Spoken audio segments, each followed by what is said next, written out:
We will beginning reading in Genesis 11 to 12, verse 20, and then we will have our Psalm reading, our Proverb reading, and the New Testament reading out of Matthew.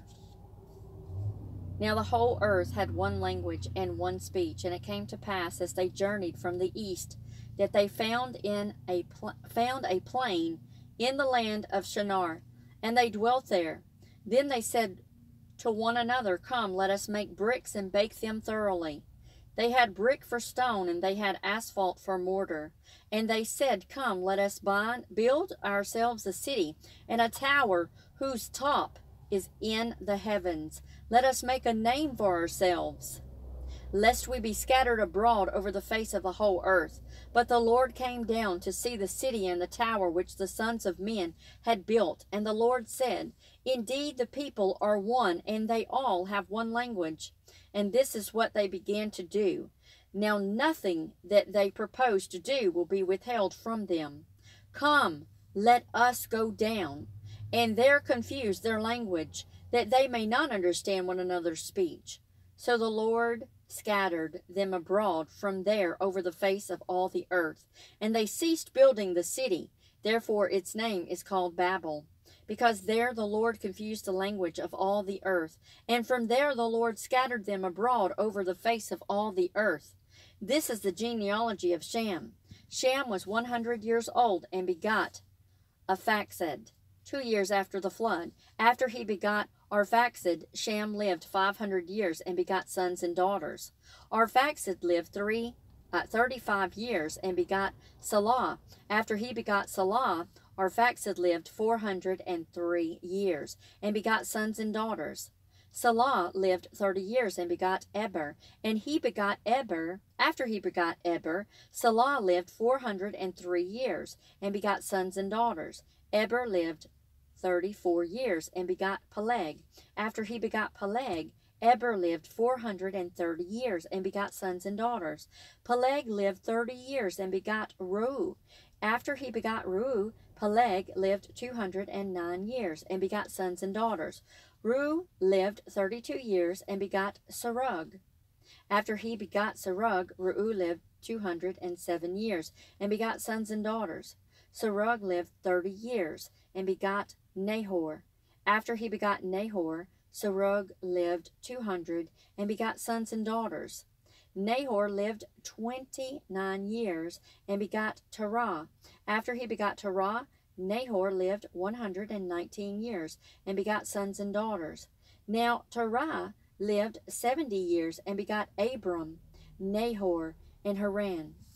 This is the genealogy of Terah. Terah begot Abram, Nahor, and Haran. Haran begot Lot, and Haran died before his father Terah in his native land in Ur of the Chaldeans. Then Abram and Nahor took wives. The name of Abram's wife was Sarai, and the name of Nahor's wife Milcah, the daughter of Haran, the father of Milcah, and the father of Ishkar. But Sarai was barren, and she had no children. And Terah took his son Abram and his grandson Lot, the son of Haran, and his daughter-in-law Sarai, his son Abram's wife, and they went out with them from Ur of the Chaldeans to go to the land of Canaan. And they came to Haran and dwelt there. So the days of Terah were 205 years, and Terah died in Haran. Now the Lord had said to Abram, Get out of your country, from your family and from your father's house, to a land that I will show you. I will make you a great nation. I will bless you, and make your name great, and you shall be a blessing. And I will bless those who bless you, and I will curse him who curses you. And in you all the families of the earth shall be blessed. So Abram departed as the Lord had spoken to him, and Lot went with him. And Abram was 75 years old when he departed from Haran. Then Abram took Sarai his wife, and Lot his brother's son, and all their possessions that they had gathered, and the people whom they had acquired in Haran, and they departed to go to the land of Canaan. So they came to the land of Canaan. Abram passed through the land to the place of Shechem, as far as the terebinth tree of Moreh, and Canaanites were then in the land. Then the Lord appeared to Abram and said, To your descendants I will give this land.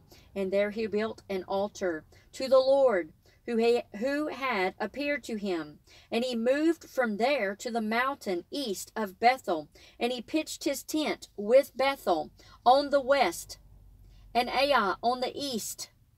There he built an altar to the Lord, and called on the name of the Lord. So Abram journeyed, going on still toward the south. Now there was a famine in the land, and Abram went down to Egypt to dwell there, for the famine was severe in the land. And it came to pass, when he was close to entering Egypt, that he said to Sarai his wife, Indeed, I know that you are a woman of beautiful countenance. Therefore it will happen, when the Egyptians see you, that they will say, This is his wife, and they will kill me. But they will let you live. Please say you are my sister, that it may be well with me for your sake, and that I may live because of you. So it was, when Abram came into Egypt, that the Egyptians saw the woman, that she was very beautiful. The princes of Pharaoh also saw her, and commended her to Pharaoh. And the woman was taken to Pharaoh's house. He treated Abram well for her sake. He had sheep, oxen, male donkeys, and male and female servants, female donkeys and camels. But the Lord plagued Pharaoh and his house with great plagues because of Sarai's. It's not Sarah, it's like Sarai, Abram's wife. And Pharaoh called Abram and said, What is this that you have done to me? Why did you not tell me that she was your wife? Why did you say she is my sister? I might have taken her as my wife. Now therefore here is your wife. Take her and go your way.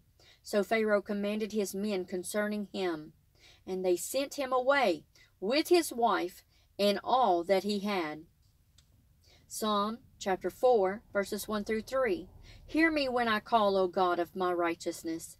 You have relieved me in my distress. Have mercy on me and hear my prayer. How long, O you sons of men, will you turn my glory to shame? How long will you love worthlessness and seek falsehood? Selah. But now that the Lord has set apart for himself him who is godly, the Lord will hear when I call to him. Proverbs chapter 1, verses 28 through 33. Then they will call on me, but I will not answer. They will seek me diligently, but they will not find me, because they hated knowledge and did not choose the fear of the Lord. They would have none of my counsel, and despised my every rebuke. Therefore they shall eat the fruit of their own way, and be filled to the full with their own fancies. For the turning away of the simple will slay them, and the complacency of fools will destroy them. But whoever listens to me will dwell safely, and will be secure without fear of evil. Matthew chapter 5, verse 27 through 48. You have heard that it was said to those of old, You shall not commit adultery. But I say to you that whoever looks at a woman to lust for her has already committed adultery with her in his heart. If your right eye causes you to sin, pluck it out and cast it from you, for it is more profitable for you that one of your members perish than for your whole body to be cast into hell.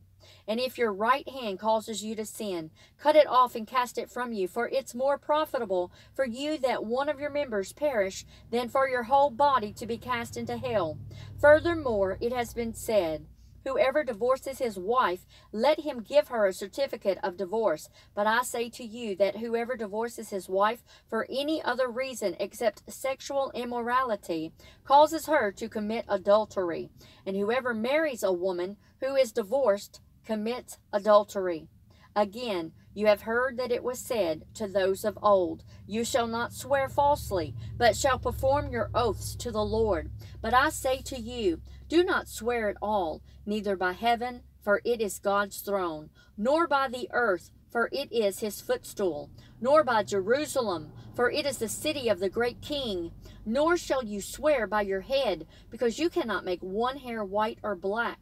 But let your yes be yes, and your no, no. For whatever is more than these is from the evil one. You have heard that it was said, an eye for an eye and a tooth for a tooth. But I tell you not to resist an evil person, but whoever slaps you on the right cheek, turn the other to him also. If anyone wants to sue you and take away your tunic, let him have your cloak also. And whoever compels you to go 1 mile, go with him 2. Give to him who asks you, and from him who wants to borrow from you, do not turn away. You have heard that it was said, you shall love your neighbor and hate your enemy. But I say to you, love your enemies, bless those who curse you, do good to those who hate you, and pray for those who spitefully use you and persecute you, that you may be sons of your Father in heaven. For he makes his sun rise on the evil and the good, and sends rain on the just and the unjust. For if you love those who love you, what reward have you? Do even the tax collectors do the same? And if you greet your brethren only, what do you do more than others? Do not even the tax collectors do so? Therefore you shall be perfect, just as your Father in heaven is perfect.